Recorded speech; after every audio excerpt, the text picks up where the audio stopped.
יש לך אטום, תתחיל בתימן, באיראן, כל שונאי ישראל, טורקיה, תשמיד אותם.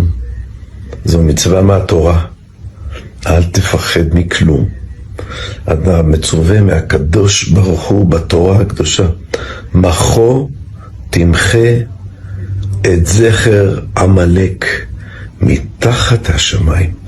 זוהי מצווה, ואתם, הצבא הקדוש הזה עושה עבודת קודש.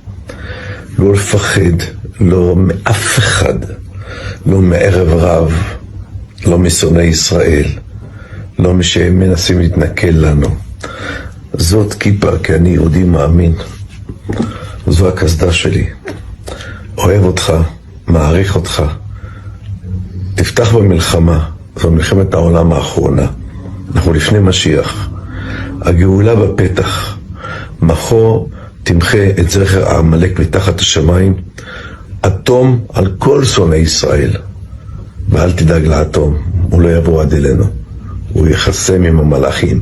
כי מלאכיו יצווה לך לשמורך בכל דרכיך. אדוני ישמור צאתך ובואך מעתה ועד עולם. ביבי היקר, נשיקות וחיבוקים ממני עופר.